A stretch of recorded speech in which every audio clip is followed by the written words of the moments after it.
I'm delighted to welcome you to the second in this series of national ARC Applied Research Collaboration webinars on PPI research, patient public involvement research. I'm Stan Papoulias and I lead the PPI research team here at ARC South London. We are hosting this today. But this idea for these seminars started, I think, in East of England. Our colleagues who are here today, Elspeth, Rena, and the team. And the idea is to collaborate across the ARCs to run different webinars on different aspects of research and PPI, and to sort of broaden this discussion. So at the moment, there's 3 of us working so far, and ARC South London hosting today, East of England and PenArc, who will be speaking today. But this is an invitation for people across the applied research collaboration infrastructure to work with us, to host, to propose ideas, to stage opportunities for new research and ongoing research. So I think this webinar on emotions is quite popular from the number of people who've registered. So before we start, I wanted to just say a couple of things, and to say that, you know, we all know that emotions are at the heart of patient public involvement. And when we talk about lived experience, we talk to a large degree about emotions. But at the same time, these can sort of bring up quite difficult and challenging topics to discuss. Because of this, I would ask us all to be mindful of the challenging nature of these potential conversations. And there may be topics that some of us might find more difficult or to think about. And while we cannot ensure that that doesn't happen for anyone, we may wish to consider how much we might want or not want to disclose, and maybe what can and cannot be opened up right now. And this is an informal space in many ways, but it is also a webinar. It is a recorded webinar, and so it's a very particular kind of space. And we would like to ask us all to keep in mind that to the extent that we can, and to tread lightly if possible. And can I ask, are we recording at the moment? We are recording. Thank you. So today we will hear a presentation of a conceptual review on emotions and involvement, a paper that was published in Health Expectations in, I think, April 2024, and a study that was designed and produced by 3 researchers and 3 public members working together as a team at the NIHR Applied Research Collaboration West Peninsula. And 2 of the team of 6 are here with us today. I think there might be a 3rd one, but I'm not sure yet. And the 2 presenting are Lauren Asare, a research assistant working as part of the Patient Public Involvement and Engagement team at PenArc. And also, oops, sorry, Julia, this thing has got stuck, I'm sorry. And Julia Burton, who has been working as a public member with PenArc since 2021, and who has been a dedicated volunteer with the Alzheimer's Society for many years, and has made considerable lived experience contributions in dementia research, and in many other aspects of research as well. And we welcome you here today. Also with us will be Naomi Morley, another member of the PenArc PPIE team, who will be talking a little bit about their ongoing research on sensitive topics on PPI. And so the presentations will be together about half an hour, after which we will have a facilitated discussion where we will invite people to sort of join us and respond to 2 questions we're going to put up. And that discussion will be facilitated by Elspeth Mathy, who is the theme lead for inclusive research in ARC East of England. And so, yeah, so this is a webinar, which means that when we come to the second part, the second hour with the discussion, we will invite people to respond to the kind of provocations or questions we have for you in the chat. But you can also join us and speak. You can have your microphone unmuted, so you can join us to speak out these responses to the questions. At the same time, if you have questions yourselves, you know that in these situations, there is a Q&A little box at the bottom there. I think it's at the bottom towards the right of your screen. And so please, we invite you to have questions, your own questions at the bottom. So hopefully we'll sort of find our way around this. Okay, so without further ado, I'd like to pass on the baton to Naomi. Thank you, Naomi. Thank you, Stan, for the introduction. So to begin with, we thought, well, whilst we can't see you, we'd like to hear from you. So we're going to be using Mentimeter, if that's okay. So all you have to do, I'll put it in the chat is use menti.com. If you're able to use a second screen like your smartphone, that's possible. If you're not able to use Mentimeter, you can also just pop your answers in the chat. But I'm going to share my screen just to ask you what brings you to this space and what role you have in the public involvement space. So you might be a researcher, you might be a public partner, or describe yourself as a service user researcher. We'd like to hear from you what role you have in public involvement. So I'm going to wait for some answers to come through. And I don't think I can see the chat, but if the team is able to also input the responses from the chat into Mentimeter, that would be really helpful, because then we also have this lovely picture of the word cloud to take away afterwards. So involvement leads, researchers, students, PPIE officers, and we have so many ways to describe ourselves, and we work in this space in so many different ways. It's really interesting to see what brings you here. So we've got contributors, coordinators, facilitators. At the moment, I think it looks like researchers. So whoever is in the middle, the biggest part of it is sort of the most given answer. So at the moment, lots of researchers and involvement leads. But yeah, lovely to see so many different roles as well. Educator, health tech, fantastic. But also contributors. Yeah, public contributors gets bigger and bigger. That's brilliant. Slowing down a little bit. Great. That's really great to see that we've got so many people with different roles in here. So I'm going to stop sharing here, but you can keep inputting. It has stopped a little bit, so I'm going to stop sharing. It's really good to see sort of who's in the room and so who we're talking to, because we can't see you. Hopefully we can see hear from you a little bit later in the discussion. But yeah, lovely to have you here and lovely to have so many people from different backgrounds in the room as well. I'm going to hand over to Lauren to start the presentation. Just a really warm welcome from us. Thank you, Naomi. Hopefully you can all hear me. And yeah, hi everyone. Thank you so much for coming to today's webinar, where we'll be talking about some really interesting but also super important topics. As Naomi mentioned, I'm just going to go ahead and share my screen, and hopefully I get this right the first time. Let's see.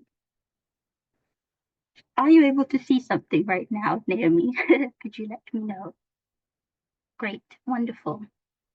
So then, and lots of thumbs up too as well. I appreciate that from the chat, especially since I can't see your faces. But again, I just wanted to reiterate a big thank you for coming along to this webinar. And as Stan mentioned earlier, my name is Lauren Asare, and I'm a part of the Patient and Public Involvement team for the Applied Research Collaboration Southwest Peninsula.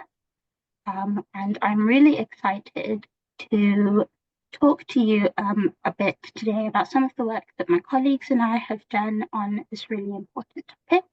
I'm joined in this presentation by my PPIE team colleague, Naomi Morley, and also Julia Burton, who, as Stan mentioned earlier, is a public collaborator in the PENARC Patient Engagement Group, or PENPEG for short. And she also worked with us to create this review on the role of emotions in public involvement. So without further ado, let's jump in.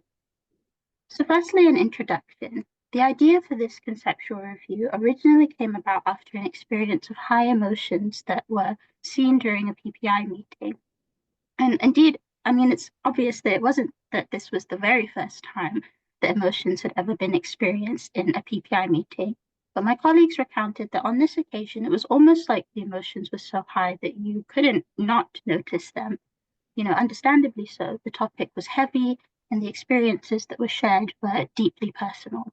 But that got the team thinking about how emotions can help shape the conversation around research.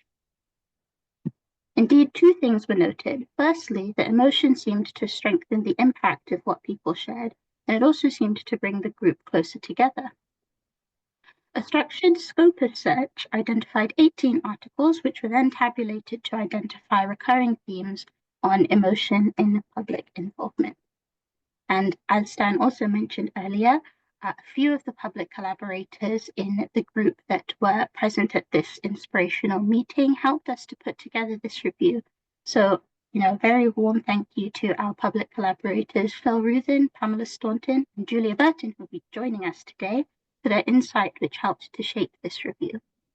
Now, actually, I'm going to hand over for a moment to Julia. If you could introduce yourself, Julia, and maybe you could speak a little bit more about your experience of the inspiration for this review as well. Yes, yes, thank you, Lauren. I'm Julia. I live in Torquay. I'm an ex-carer for my mother, who had dementia and died in a care home about 20 years ago now. Since then, I've been involved for about probably 15 years with public participation and collaboration with the Alzheimer's Society and in a lot of stuff with the ARC, with PENPEG, and also with other sort of freestanding pieces of research. I started doing it really to learn, to share, and to make changes. And I think that's what most people of the public want to do. They want to get in there and give their point of view and try to change things. This particular conceptual review, I was involved right from the beginning with the other collaborators mentioned on the slide. And I can remember, I had to look it up actually. I didn't exactly how it happened. But what happened is that we were in a first meeting for a piece of research in which we were asked to discuss priorities for care home research. We all had experience of care homes in some way or another. At the time, we didn't, it was quite a few years ago when we first started, and we didn't really know each other. So the public members hadn't been in a group together before.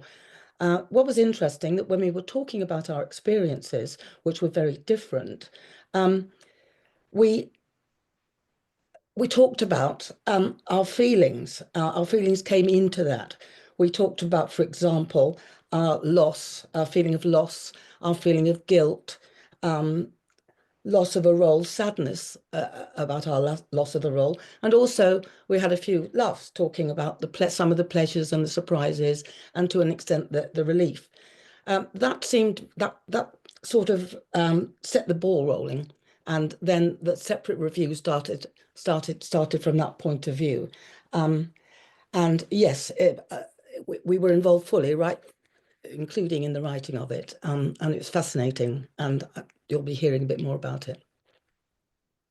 Thank you, Julia. And I really appreciate you introducing yourself and speaking a little bit more about that meeting too.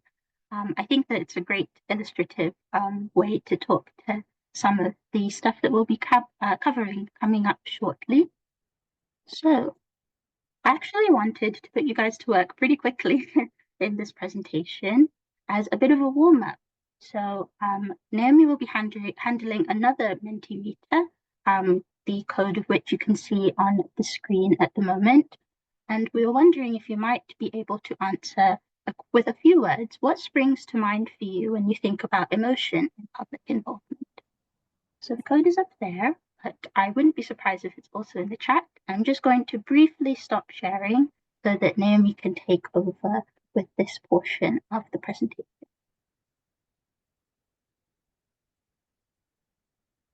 Yep, so you should be able to see that. So it's already coming in. And just to say also, when we're going back to Mentimeter throughout the presentation, it will be the same code throughout, so you can stay on that Mentimeter page and I will guide you through it. So what comes to mind when you think about emotions and public involvement? And unsurprising, Lauren and Julia, there's, you've already mentioned there's a lot of emotion and different feelings come into play, and we can see that here as well. Lots and lots of different things, vulnerability, frustration being the biggest at the moment, trauma, some anger as well. It's yeah, deeply personal, people are saying. Oh, lots of you are engaging, which is lovely, and it also makes it a little bit harder to read. Yes, it can be uncomfortable, so people are saying. Trust comes up, that's really important in being able to share those emotions. Distress, sensitivity. Yes, it can be challenging, and we are coming to the challenges as well in a moment. Wow, I'm really taken back by all the responses we've had. I think 93 it says here. And some of the smaller ones, messy, I can read. Yes, it can be very complicated emotions and much to it. I'm going to hand over to back to Lauren and Julia here. Thank you, Naomi.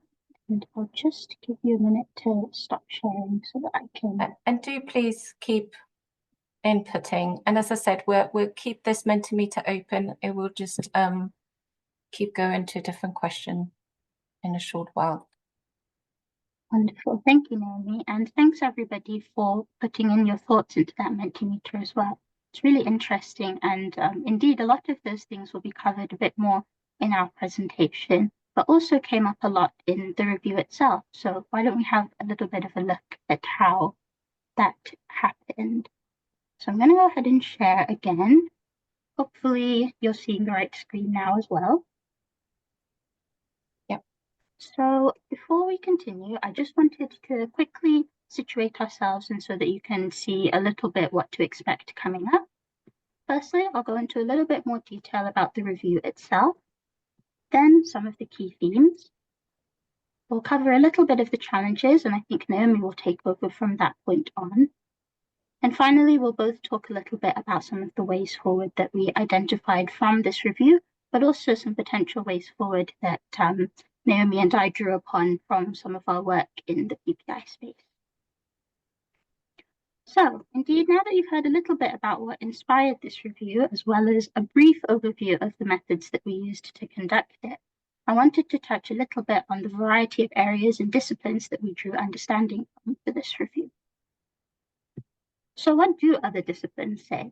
Well, there was a range of different expertise within the review team, including within the group of named public collaborators that were included on this review, and it enabled us to engage creatively with the topic area and view the role of emotions of PPI, or rather emotions in PPI, through numerous different lenses. And some of the key lenses through which we viewed emotions in PPI sparked discussion around the following concepts. Firstly, sociology. One theory in sociological literature suggests that we try to regulate our feelings to fit in with the norms of a situation. This strikes similarity to sociologists Mead and Cooley's thoughts on symbolic interactionism, which refers to the idea that showing emotions can serve the purpose of unconsciously conveying understanding and rapport to others. Secondly, we also drew quite a bit from literature and the arts.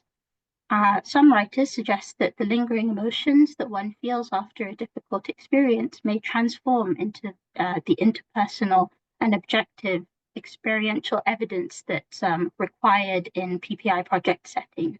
Indeed, writer T.S. Eliot suggests that poetry, for example, isn't a medium to unleash raw emotion in an artless, uncontrolled, and undisciplined way.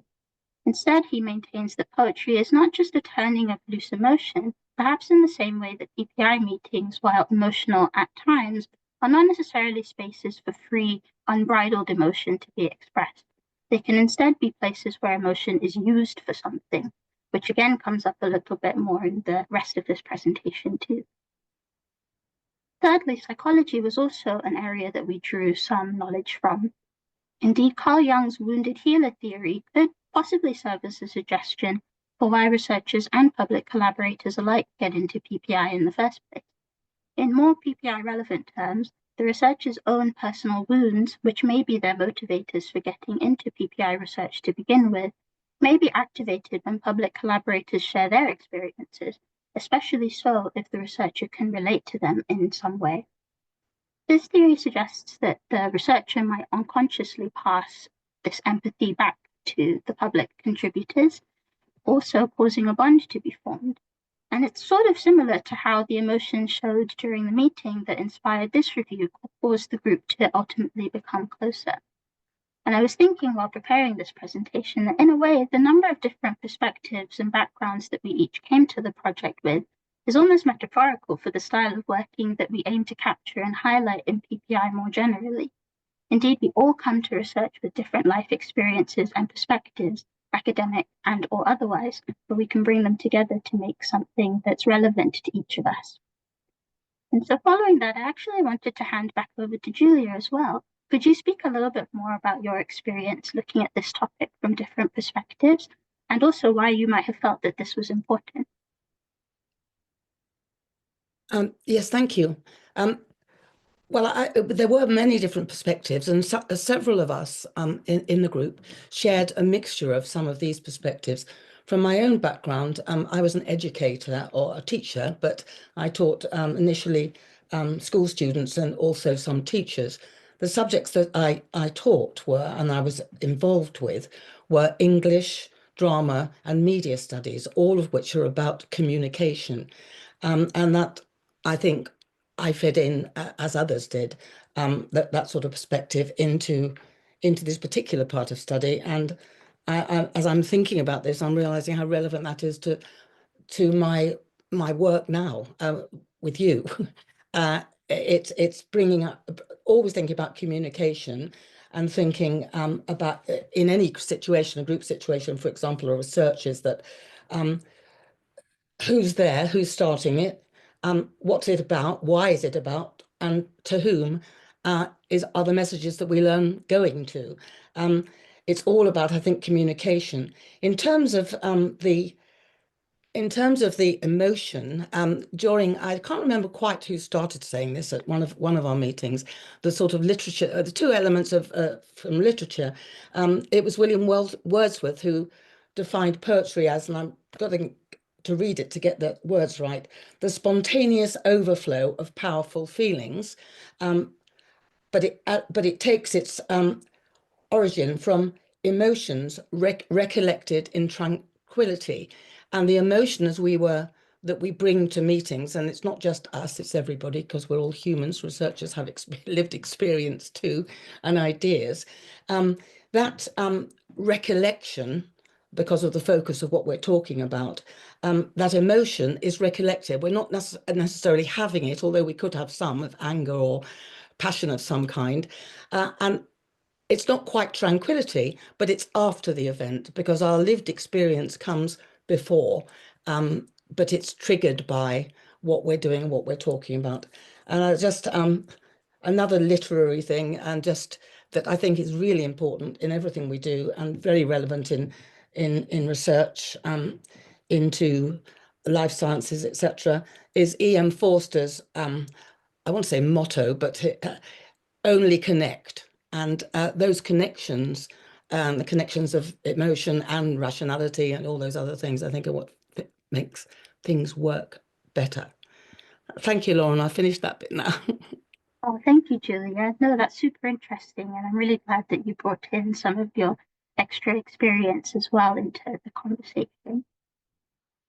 So Next, I wanted to go into some of the key themes that came out of the conceptual review that we did. So initially, we actually went into this review trying to see how various authors defined emotions in PPI, but we didn't really find any explicit definitions, nor very much of a consensus. And indeed, you may have also found this when we did our word cloud earlier. Instead, a number of recurring themes showed up in the literature, and today I wanted to look into two of the strongest recurring themes that appeared. So firstly, emotions as liberating. When considering the topic of emotions in public involvement, we may default to thinking about the more challenging aspects that may arise, and we'll be covering this a bit more a little bit later. But you also seemed to touch on this a little bit in the word cloud exercise as well, which I'm really glad about. But that being said, we also noted in both the review and in our own work that sharing experiential knowledge can be cathartic and give people a sense of higher purpose as they use their own experiences to improve research and in turn healthcare services. And this is particularly the case when researchers facilitate meetings in such a way that collaborators feel safe to share and assured that their input is valued. Researchers included in our review, for example, Carlson et al., noted, for example, that while it is simultaneously difficult to re-experience a traumatic event, it also serves as a chance to process these experiences too.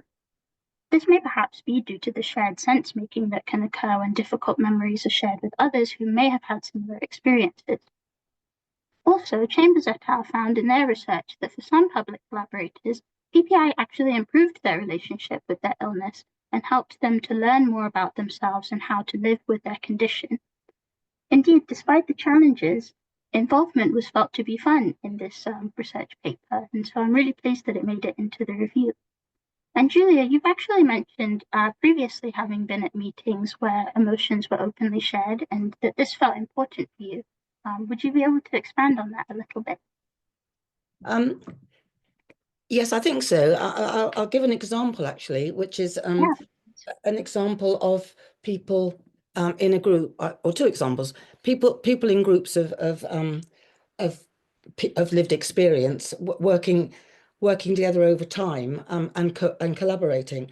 And one of them is to do with the Living in Dementia toolkit, which was produced actually by Exeter. It was the IDEAL project, and I was one of the group with people with dementia and people with caring experience. We were collaborating. We were looking at deciding really on the content of the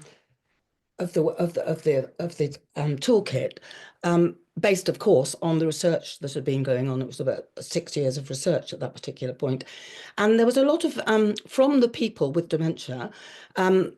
Talking together with all of us, there was something. There was an element about safety and risks, and I didn't use the word risk except in the terms of we want to that risk should be avoided, and there was an emotion of sort of a critical emotion, if you like, saying no, we want to take risks. We don't want to be mollycoddled, said the people with dementia. We want to, if we want to, I don't know, swim in the sea or do something. We don't want somebody, our carer or the person who's looking after us or a friend, to stop us doing what we really want to do. And this actually,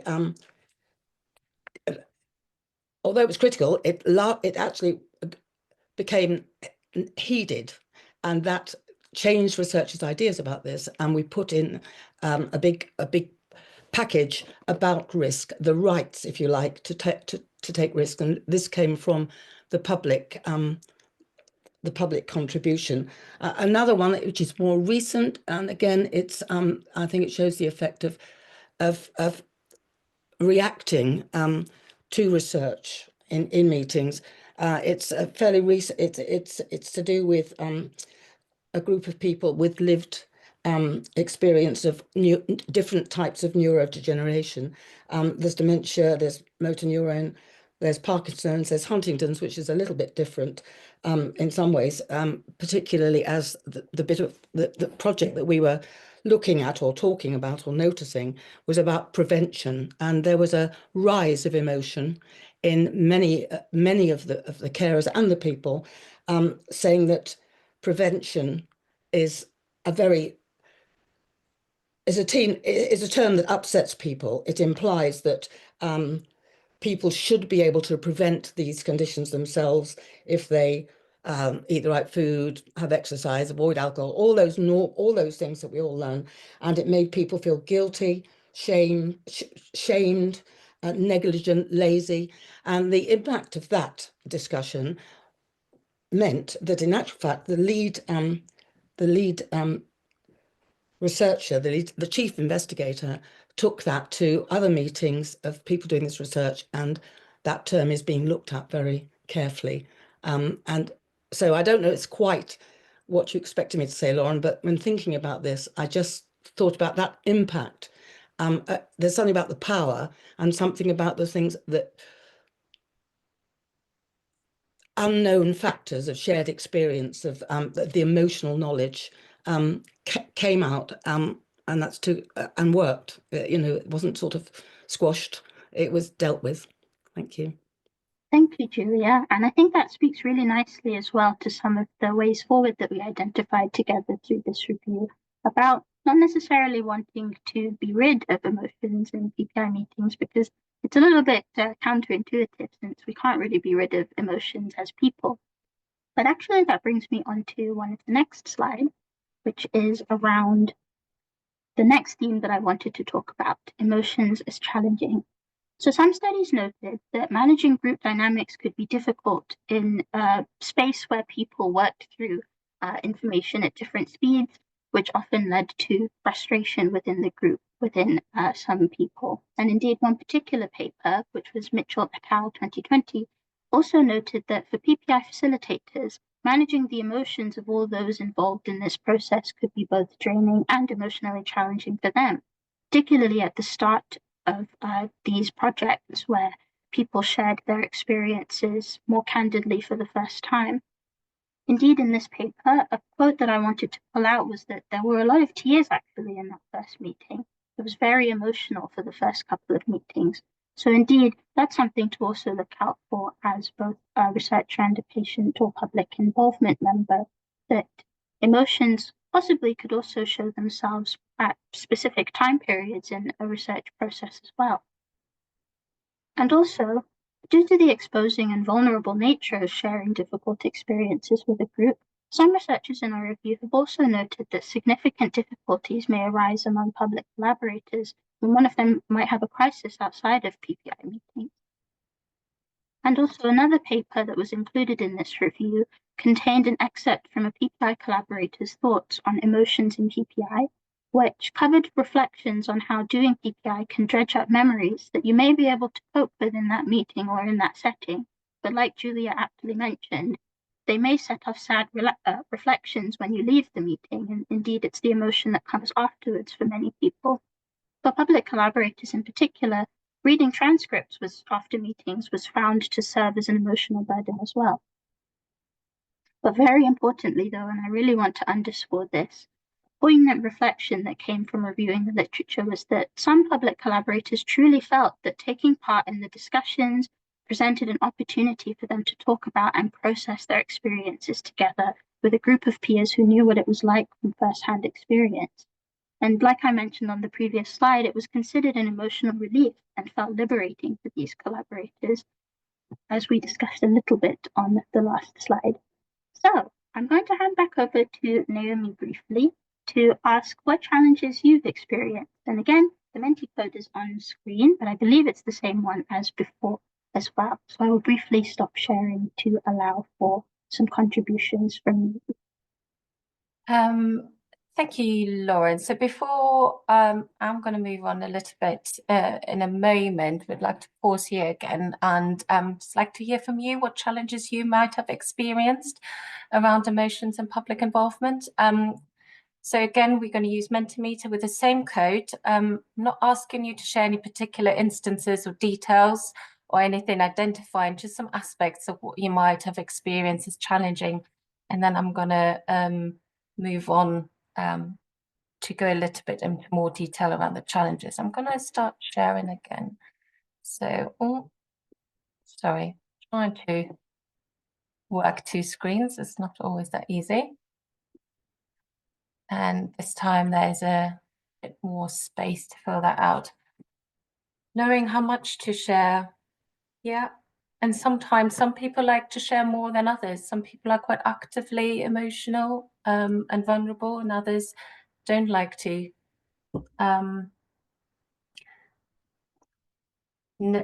Used in a negative environment. Yeah, so we're always looking to have a safe space. So somebody said earlier as well around how can we tread lightly and balance that? Not enough time. That was the very first response. Yeah. So to balance that and have a supportive environment, we do need time. Domestic violence and abuse. So discussion was not meant to be about their personal stories. Yeah, people do keep referring to them, and I will pick that up in a moment as well.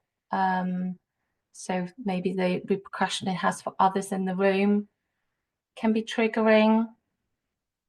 Yeah. Again, not enough time. Knowing how to respond. Yeah, that can be really, really difficult. Knowing how to facilitate the room, and again, making that a safe space for everyone, and knowing everybody in the room and how they would like this, or how they would want the space to be facilitated. Yeah. If I may jump in, Naomi, I was also wondering if Julia had any thoughts about, any challenges or feelings around challenging aspects of emotions in PPI meetings, or indeed outside of them. Well, I have the same. I share quite a lot of those things. There are problems, aren't there? I think if somebody is off topic, and it's difficult to manage, or if somebody's upset and it's difficult to manage, it really, it's a bit. You have to be a bit brave, really, I think, and build up trust, trust in yourself, and also trust among the people in the group. But yeah, it is hard, but it's a bit like when I was teaching drama, and it's so difficult to do it to start with, because you just think no one's going to do anything, no one's going to improvise, and some magic happens, and I think it does become magic, but it needs a good facilitator and a lot of support and trust that you'll get something worthwhile out of it. Yeah. Thank you, Julia. So yeah, a lot of that comes out of you as well, sort of different perspectives as well, managing that group, different perspectives, and some people being more actively open around their emotions, others are not, and not maybe wanting to burden with negative experiences. So I'm going to go into that a little bit more, but that's really, thank you all for sharing. That's really interesting. And right, I'm going to stop sharing this, and I'm going to ask Lauren to share the slides again. So next, please. And next again. Oh, let's just get this. Okay, so thank you, Lauren. So I'm going to speak a little bit around some learning that has come out of some collaborative work around facilitating public involvement in research on sensitive topics. So that was a separate piece of work, or is a separate piece of work. It's still ongoing to that of Lauren and Julia, but I think it picks up on some of those challenges that was just discussed and that you've put into the Mentimeter as well. So can I have next, please? Thank you. So a couple of years ago, I was leading public involvement for an NIHR funded program where I established a community of practice to support PPI in the research projects that we were supporting. And that provided a space for academic leads and public partners and involvement practitioners to discuss the challenges of PPI, particularly regarding the sensitive topics that they were researching. So that was, for example, gender-based violence and the loss of children. And a key discussion point was that there was a lack of, or they felt that there was a lack of pragmatic guidance on facilitating research spaces. Some people of you mentioned, for example, time, but there wasn't much depth to what that actually meant. And how to manage sensitive discussions. So very much of what you're bringing up just there. And the group felt that the research in the area was going to be beneficial and that we needed to share our learning. So me and a group of 5 public partners, some of them I think are in the audience, took this piece of research forward. And we're still working on it. But what we're doing is looking at the literature to see what experience people have been describing from their research that they've been conducting, but also if there's any existing guidance. And then we also held interviews with researchers and public partners that have been involved in sensitive topics to explore their experience and hopefully to develop some practical principles coming out of that. Next, please. And I would like to define what we mean by sensitive topics. We mean subjects that can evoke strong emotions, controversy, or discomfort because of their personal, cultural, or societal implications. And they may come with a form of threat, for example, physical harm or stigmatization, or even legal risk when a topic is considered punishable under regulations or law. And we define sensitive topic in research as a topic that is likely to be experienced as highly emotional or shameful, and that can have lasting and profound impact on a person. So how people experience sensitive depends on the contextual factors that people are in. So we don't define a level of sensitivity, but topics are possibly seen as more sensitive or less sensitive due to an associated level of threat or trauma. For example, the topics that we covered in the research were domestic abuse and the loss of a child. So engaging in that type of research is inherently challenging due to the emotional weight of the topic, and it can show as emotional strain on both public partners and those facilitating public involvement. So Lauren, next please. So I'm going to have a look at some of the aspects that may come into play and could be seen as challenging and require some considerations. These are just some aspects, and I also understand there might be many, many more that you have experienced in addition to that. But here's some of the things that came out. So people's lived experience may be invalidated or overlooked due to the emotional content, and researchers may instead prioritize detached knowledge, maybe because they're feeling a bit apprehensive about facilitating the discussion, safeguarding people in the room, or maybe due to bias. There are certain characteristics by which people get dismissed quite easily, like gender or where they live. Maybe they have an accent that they get discriminated by, or the color of their skin, and often then get termed irrational or aggressive or delusional when expression emotions rather than being listened to. Next, please. So kindness and trust you will find in most guidance for PPIE, but yeah, of course, trust from researchers to public partners and vice versa can be really empowering. It can also foster group bonding, and in terms that can help understanding and making sense of one's own situation and processing some of the emotions. But it is also quite complex, and those that have experienced trauma often have found also that that trust was broken by somebody trusted to them, and where they maybe have experienced that kindness came intertwined with abuse.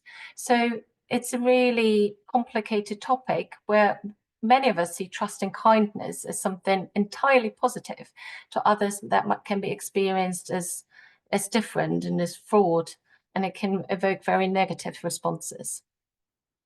Next, please. So as Lauren mentioned, involvement can offer many, many positive things. It can offer a sense of control and purpose, and it can bring friendship, and it can bring hope and these sort of things. but it can also be overwhelming to manage, and experiences can be painful. They might be feeling self-doubt in managing the working together. They might fear consequences and not keeping up with tasks. And it might also be painful when realizing that other people in the room had similar experiences when they've always been told that they're in the wrong and it's their blame. So returning to traumatic experience can be re-traumatizing. And for facilitators, as we've seen also in the Mentimeter, it can be really tricky to find the balance between providing a safe space, but also giving people the equal voice and safeguarding them at the same time. Next, please. Many researchers and involvement practitioners also have lived experience themselves, or a deep emotional connection with a topic. And this can be an important factor in understanding people's context and building that trust and building that relationship to have an open conversation. But balancing and maintaining this personal and professional boundary can also be challenging. For example, working together can be emotionally triggering, but that impact may easily be overlooked or disregarded when they're considered an outsider only. And it may also be difficult to shift between roles, from the insider that is able to build those relationships to an outsider that's facilitating a safe space for everyone, and has that set professional boundary. So again, these are just a few aspects to raise, and it's unfinished work. So I'm really, really interested in what you've put in the Mentimeter and to hear your discussions later. I'm going to hand over back to Lauren. Thanks, Naomi. Just a little intervention here. This is Stan, just to say that we have taken quite a bit of time, which makes sense because it's such a complex topic. So perhaps we could just wrap up now to get people to. Yeah, thanks. Quickly. Wait. Thank you, Stan. Yes, so I'm just going to briefly stop sharing for the moment so that we can prioritize the most important parts that we wanted to get to for today. And I think that that probably will bring us to the discussion for today. So we have a couple of questions that we wanted to bring to the attendees of today's webinar, which I will just go ahead and scroll down into before sharing again and handing over to our colleague Elspeth, so that we can have a bit of a discussion / Q&A about the questions that are about to come up. So firstly, if I can just figure out how to share. Wait. Okay, got it. Let me just share again. Okay, great. So firstly, a couple of questions that came out of some discussions that team and I had in preparation for this webinar. Who gets to be emotional in PPI meetings? So who's allowed to be emotional?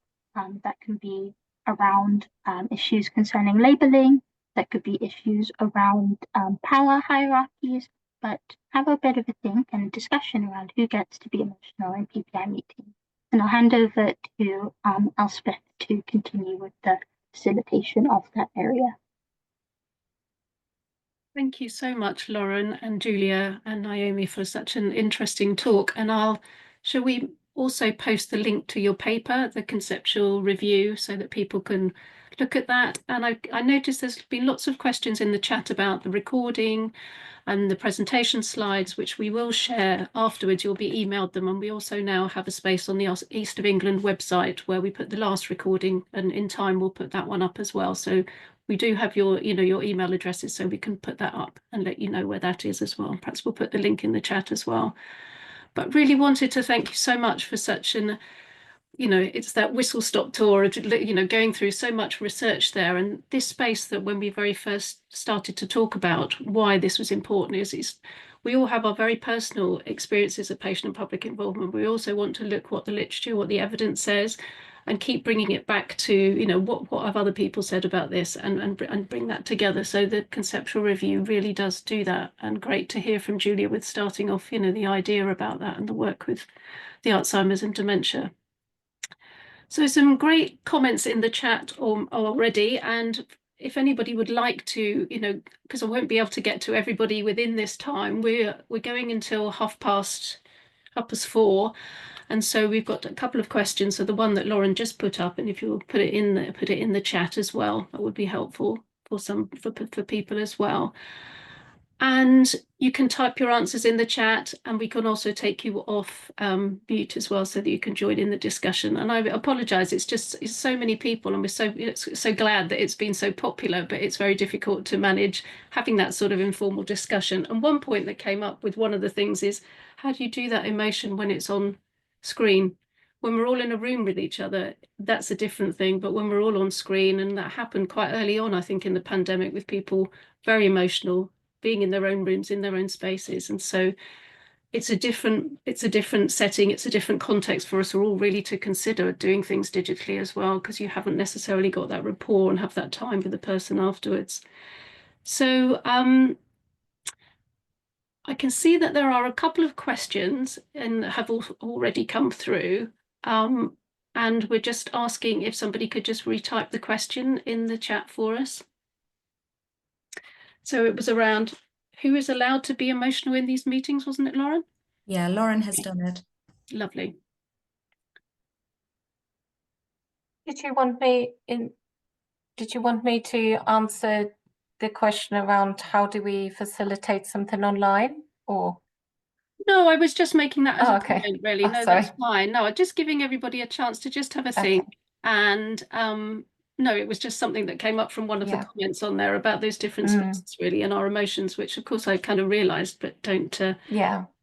And another comment I saw there from Anila, well, from a PPI contributor, is it's not just hard work, but it's also that heart work, that real emotional work, isn't it? It's a job, it's work for people, but it's also so much of their lived experience and so difficult to do. So some great stuff, which we will write up afterwards as well. And I know that people have been sharing different ways that they've got shared learning groups where they support their people working with people with lived experience, recognizing that emotions are so challenging, and offering different possible lenses to look through as well. I was interested, Lauren, to see your different lenses that you'd look through as well. So as nobody's particularly typing in the chat, shall we just take that first question, Naomi, that can I say to you, did anything come up from contributors? This is the question from Michelle Gardner. Did anything come up from contributors in terms of fear of judgment if sharing intimate or challenging experiences? Was that an element researchers experienced as feedback from PPI involvement? It meant people really didn't feel safe in the space, is that right? Yeah, thank you. I was just typing that out as well.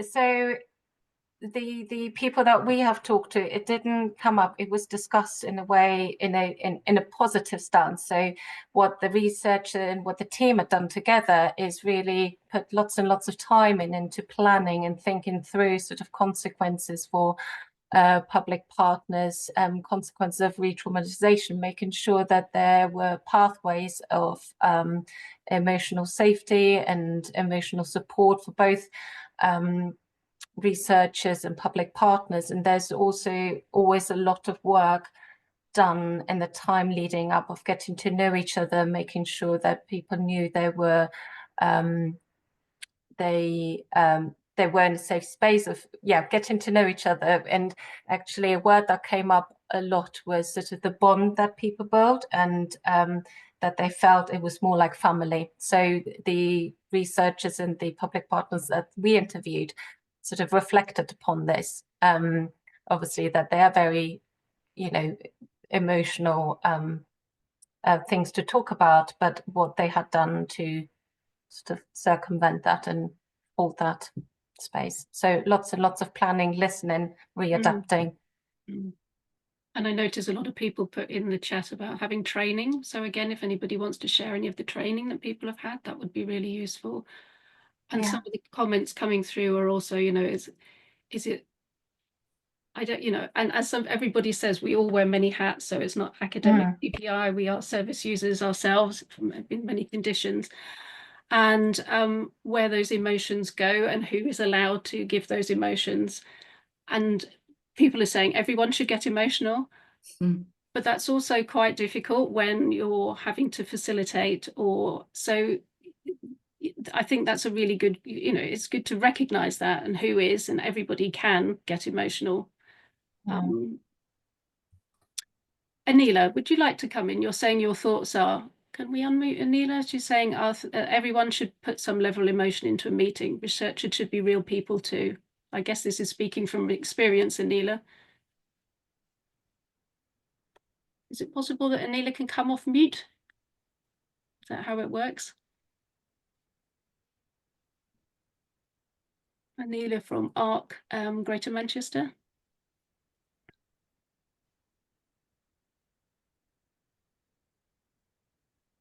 Hello.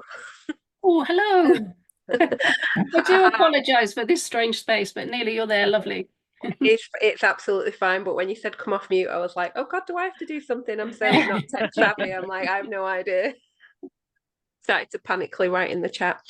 Yeah, just in my experience, though, I facilitate a lot of online discussions and in-person discussions, events. My role is just around public involvement management. So community connectors, young person advisory groups, lived experience, patient panels. And in my experience of kind of being part of lots of discussion groups, but also being kind of as an add-on to researchers running their own discussion groups, is when a researcher is a bit more real and gives a little bit of themselves, even if it's like the reason that I want to, you know, work in dementia research, for example. Sorry, Julie, I know you said that, is because of my experience or because of my history, because I think sometimes that allows other people to open up and talk about their experience. I know Helen put in the chat about kind of this kind of involvement fatigue, where you kind of, people are always trying to like share your lived experience, and it feels like a block happens when researchers don't kind of step into that space as well and give a little bit of themselves. Like, this is why I want to get involved, and also I feel like that sets the tone, because you're actually asking people to share their thoughts and feelings about a piece of research, and if you can't ask someone else to do that if you're not going to do it yourself. So I feel like it's necessary to have some level of emotion. Not like, I'm not suggesting breaking down into tears and making it to that level, but like your passions and why you're kind of getting involved. So that's how I start kind of meetings, is like my reason for wanting to do what I do. It doesn't feel like it's hard work. It feels like I'm giving people voices, which is an amazing thing to be able to do. But I think if you don't give some level of emotion, then what is the point of doing public involvement? Because it's all about kind of lived experience and kind of reflection. And if you're not equally in that space to have that connection, emotional connection, you're not going to be able to communicate things that are on that level. Sorry, that's me rabbiting on. I'll stop now. Thank you very much, Anelia. Sorry for calling you off mute there. Some really interesting comments coming in the chat about, but we all experience emotions and perhaps express our emotions differently. For those with social anxiety, neurodivergent, long distance travels issue, may find digital communication more comfortable. That's what we were talking about, that digital space as well, perhaps for dealing with emotions and being able to control it more when you're on the screen. So yeah, you know, absolutely. And Christine, do you want to come in? You've made a comment there about one issue about this standard research meetings can be very formal. Christine? Lovely. Can you hear me? Yes, we can. Oh, okay. Yeah, I wasn't sure how it worked. Hi, everybody. I'm Kristen Diabo, and I was part of the review team. Yeah, I think when we have kind of when we organize special sort of workshops, say co-production workshops, where there are more equal numbers of people with lived experience and researchers, then I find it much easier to create a space on the sort of that's maybe a bit more informal, a bit more sensitive. We can have a backup person who can kind of help people if they need to step out of it, whether they're researchers or people with lived experience. So we can make it a bit more tailored, the approach, whereas the really difficult meetings I find to handle are the ones where there's mainly researchers, and they ask us to bring people who have lived experience. And of course, some people with lived experience tell me, at least, that they don't want to be emotional. They are very comfortable with the formal space, and that's okay. But increasingly, we're being asked to make connections to people who may not be so often involved or are perceived. I would never use that term, hard to reach, but that might be the term that the person who wants me to find somebody uses. And I'm starting more and more to put my foot down and say, well, then you have to change how you run the meeting, because it shouldn't all be on the basis of how you do it, how we've always done it in research.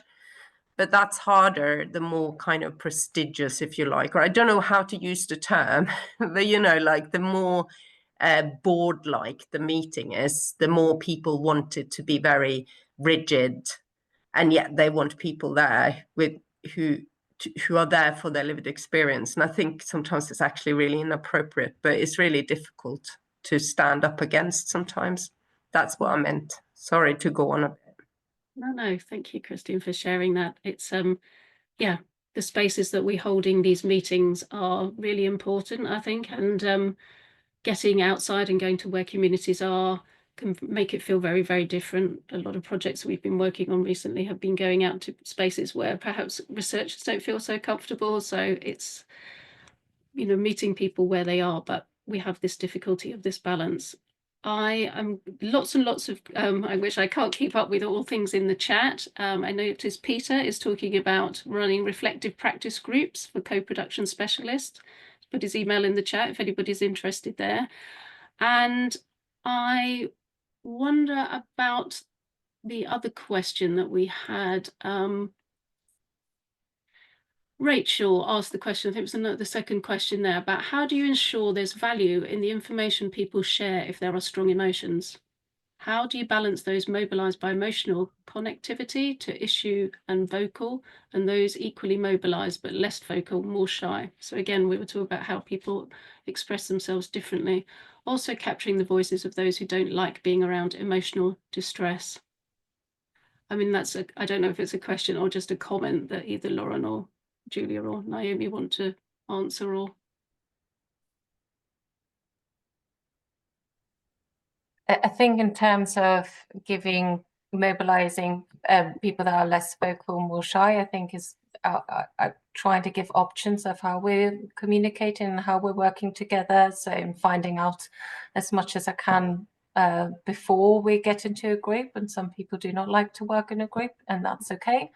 And yeah, so then also finding sort of ground rules together of, some people don't like having the chat working at all, some people do. Those are just little things, but just giving different options, making sure that I know the person as much as possible, and then re-evaluating, and asking for feedback. Is this working for you? Are you still okay? Checking in if I think, somebody has been really quiet, and these sort of things. Lauren? Yeah, Julia, do you want to come in? I just wanted to highlight that I agree and wanted to sort of underscore particularly the sort of, maybe rather than ground rules, I guess terms of reference as well, that it's really important to have them, but in my experience it's even more important to co-create them with the PPI group. So it's not necessarily that you as a researcher is coming to a PPI group that maybe you formed specifically for a particular project and then you go, this is how you're supposed to act. Rather, it's better and I think more effective if you can get a feel for each individual person in your PPI group's personality, and then together you can come up with some rules or terms of reference that match with the temperature of the room. And I also wanted to add as well that sometimes sharing emotion doesn't have to come in PPI meetings in unexpected ways, and rather you can actually find means of welcoming it in a way that you as a researcher are able to anticipate. For example, in many of our PPI meetings that we do within PenArc, we try to do a traffic light system at the beginning of every meeting to basically take the temperature of the room, that PPI members and researchers alike are able to share what traffic light they feel resonates the most with the way that they're feeling that day, and they can say as much or as little about the reasons why.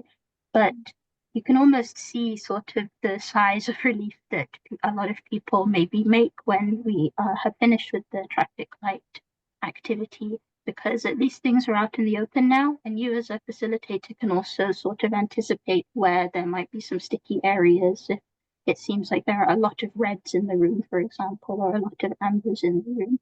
So I think those are probably a couple of suggestions that I've found have been quite effective in my facilitating. Thank you, Lauren. There's quite a few people asking for, for tips and guidance, and I see Jack's asked a question about he's doing some work with survivors of domestic abuse. So, I mean, if people are putting things in the chat about training, then we can collate those and share them as well.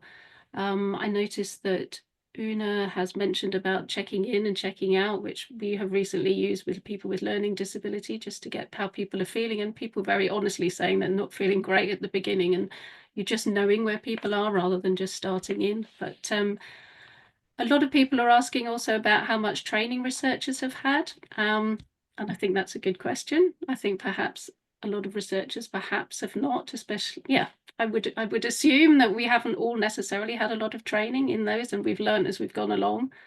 But it's something that, as lived experience, and maybe over the past 20 years in my sort of learning, there is a lot more emotion and a lot more inviting people onto these very sensitive topics to share about these things, which perhaps it was when I started much more on the advisory group level, with people doing very much as a formal meeting. Things are not that now, and people absolutely are sharing their emotions. So I think in terms of training, if I can just come in, and in terms of, I think experiential knowledge as a researcher is so important. So for example, things like volunteering and just being out there in the community and, absorbing these things and learning in that way. I think training is good, it has its place and it's important, especially if you learn about rules and regulations that you have to work within. But, I think a lot can be said for just learning, being with people, and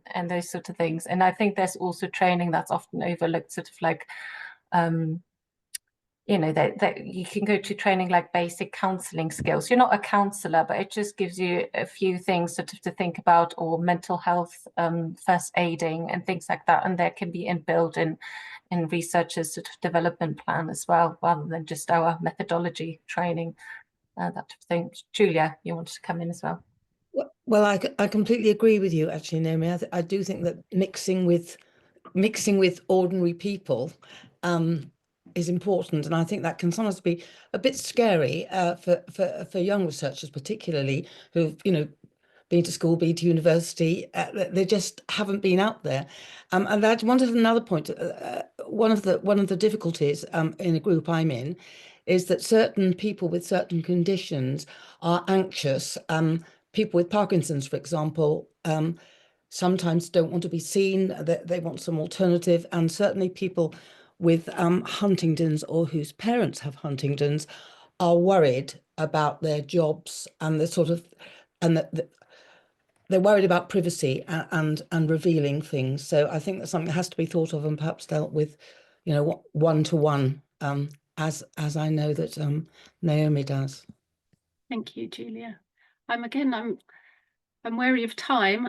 We had a second question, didn't we, Lauren, that we should just put to the group for another 10 minutes before I hand back to Elspeth. Sorry, can I just interrupt? I think Anthony Cope has been waiting for quite a while. I'm sorry. I really can't see Anthony. Sorry, he's had his hand up quite a while. Thanks. Apologies. Don't worry. No, I was just going to say, I think there's in PPIE, the emotional side of it is it's very much like an onion. and there are layers and layers and layers.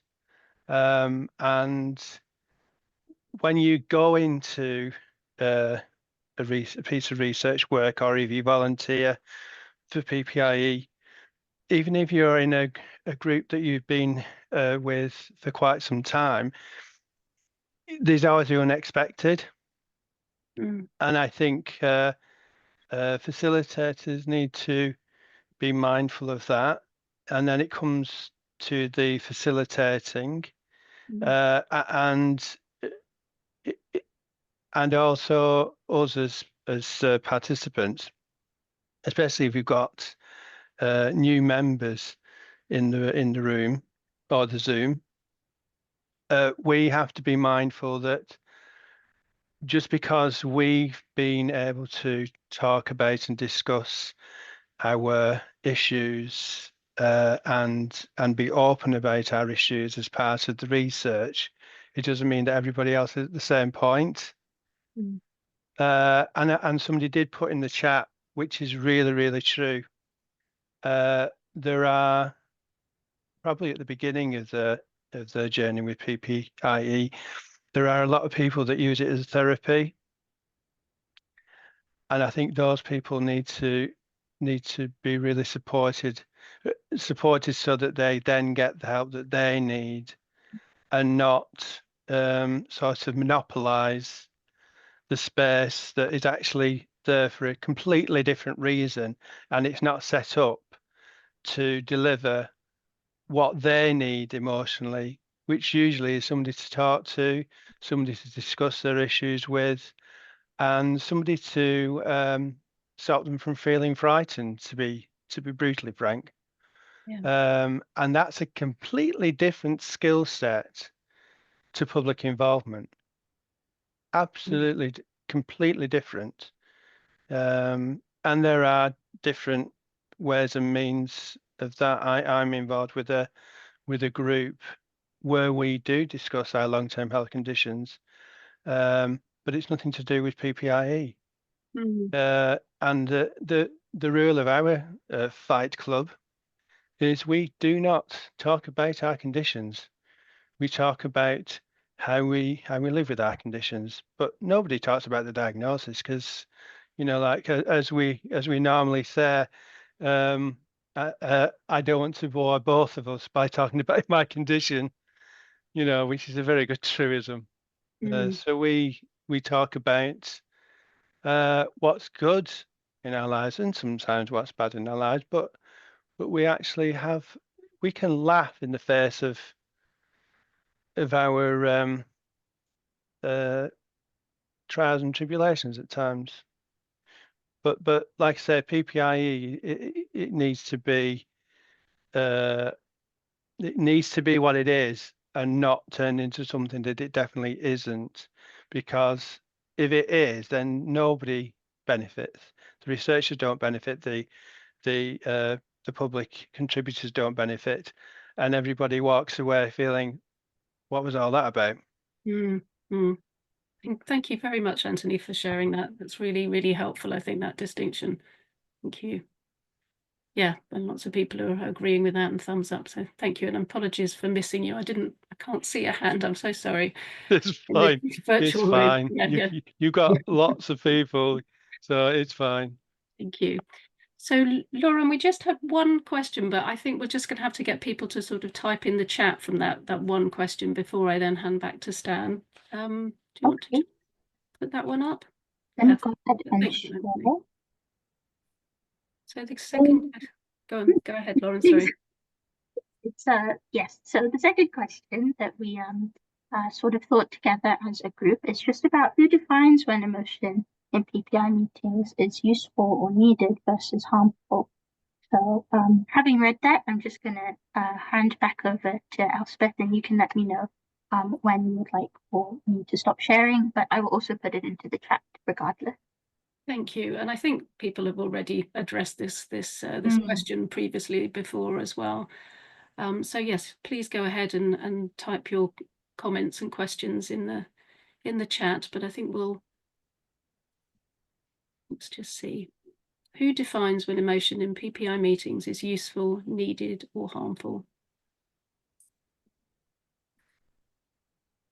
Just to say, as Elspeth said, we will collate these questions and also the Q&A that we don't have time to get to, but some people have been typing stuff, so we will put that out as we circulate everything as well, so that these observations are not lost.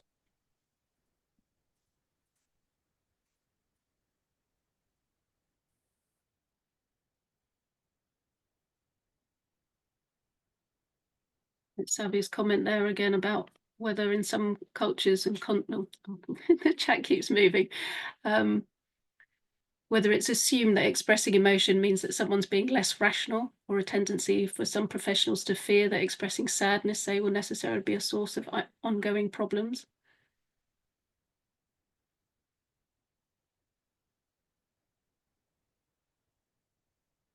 And I think a question had been asked, hadn't it, above, about Rowena had asked about how researchers deal with when people don't, PPI contributors are not selected and get a not selected email, and that must be very emotionally draining, and how that's dealt with.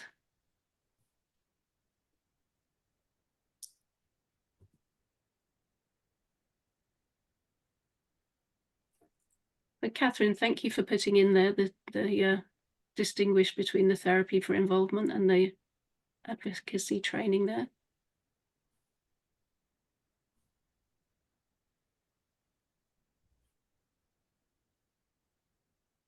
And I did see another comment further up was talking about only having a one-off group for patient and public involvement, which again is just so difficult to get that trust, the sharing, the emotional, sharing between that group. And so having those ongoing relationships, which, is what nearly all good PPI guidance is now saying, that we have that ongoing relationship with people, so that we know people, we know where they are, and can respond to those emotions. And that's something that the funders really need to be funding, that ongoing, that money costs, it costs time, and it should be ongoing.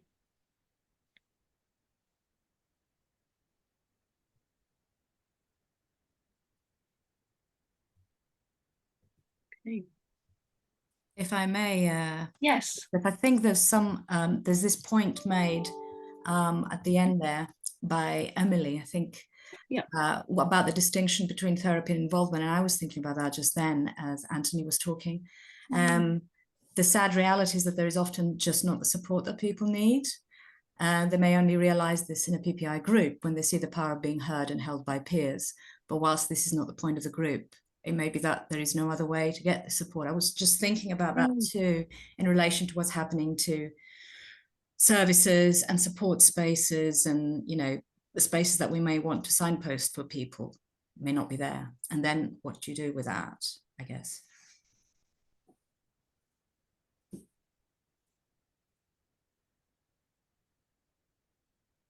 Yeah. I went to, yeah.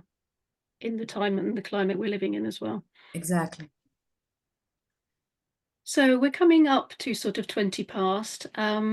Thank you so much for everybody for sharing their comments in the chat. And I'm sorry we can't have more of a discussion. There's obviously lots more to to talk about, and we will think about the next sessions as well. And I'll now hand back to Stan, who will tell you what's going to happen next. And yes, I don't know if yes. Oh, okay, yes. Hi. So thank you, everybody. It's very, very hard to really find the space and the time to do this conversation. Clearly, we need to have more conversations about this topic. But for now, I think Nick, Michelle, and Emily are putting the feedback form in the chat now. So it's not a feedback form in the way that perhaps you might expect. It's only 2 questions. One is about your feedback in general, free text about the session, and the next one is about where we go from here. And I realize that not everyone can use the feedback form in the chat, so it will be also sent to you via email after the end of this session. And just the questions people have asked, we will keep the chat, we will keep the Q&A, and the recording, and we'll find a way to communicate to people. I think, in terms of the next session, I think I'll pass on to you, Naomi, to talk about the one thing that people will want. Is that? Oh, you're on mute. Yeah, but before I do that, I wanted to invite people as well to think about or to come to us with suggestions about where we go from here. We will hold these quarterly, but we want this to open up more collaboratively and more nationally, so that it is not, 2 or 3 ARCs setting it up, but everyone who wants to contribute something, please come and talk with us. So thank you, Naomi. Yeah, sorry, Sam, I was on mute then. So as a parting thought, we thought we would ask you what the one thing is that you think your organization should hear. So a key takeaway from what you heard today, the discussions, any thoughts that came up. So that doesn't just have to be the NIHR, because this is NIHR funded webinar. So any organization that you that you work with, what is the one thing that you would like them to hear coming away from this presentation? So this link again is you already started putting that in, that's great. It's again the same code, same website. I will leave that open, and I think you should be able to access this beyond the webinar. So yeah, let us know, and that's for us to take away, but we will share this as well, just as a combined thoughts of where this should be heading. I was going to ask me, so all of that will also be made, will be shared, the Mentimeter content as well. Yeah, thank you. Thanks very much. Additionally, I believe the slides from the presentation will be shared as well. And I just wanted to flag that, since there were quite a few questions about if we had any top tips or anything like that. Unfortunately, that content wasn't able to be spoken to today, but you can read about it in the shared slides. So yes, do keep a lookout for those. Thank you. So shall we read some of these out now, Naomi? Yeah, so we've got emotions are welcome here. I would like that as a sign on the door. Anticipate and prepare. We've had a lot of support. Maybe a bit more understanding. Humans are messy, complex, wonderful. Yes, they are. Bit more training and skill. It's not a thing. It's emotional knowledge is emotional. Experiential knowledge is emotional. There you go. It's so tied together. I'm mixing up the words. Yeah, we need more training. Don't assume vulnerability. Anticipate and prepare. So that's something also that came really strongly through the piece of work I'm doing at the moment. Just the preparation. PPI workers also need support, emotional support. So, and then for that, we all need time and resources and some pathways. Value facilitation skills, as many have said. Yeah. Because they're not, I mean, sometimes facilitation skills are assumed to be a sort of like either you've got it or you don't, and it's not really something you learn. So yeah, thinking also a bit more globally here, so focusing on money and thinking a bit longer term benefit to society. Yeah. Yes. Yeah. So emotions come from experience. So again, it's very connected. Have an equal importance. Thank you. Proper resource. Yeah. No, keep coming in.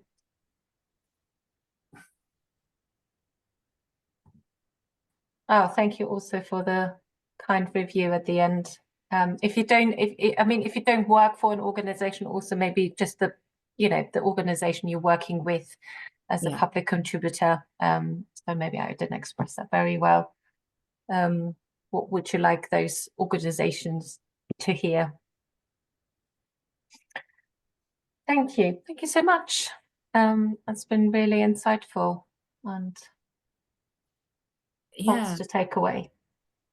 A lot to take away, and it's really fascinating, isn't it? It's been such a huge, well-attended webinar of just 175 people at some point, and yet, and you know, with the sort of awkwardness of the webinar setting, but at the same time, there was quite a lot of a sense of care and a sense of, to some degree, intimacy that, you know, oddly enough. So thanks everyone for staying with us for all this time. And I wanted to thank especially Lauren, Julia, Naomi, Elspeth for a wonderful presentation, and also the people who've been working behind the scenes today, Michelle and Nick and Emily, and also the other people who've been working behind the scenes, Brioni, Rena, and many others who've been with us all along. And I hope that you will receive this soon. And I hope we will have conversations more about what next in this space. And thank you very much for coming, and have a good afternoon. Goodbye, everyone. Thank you.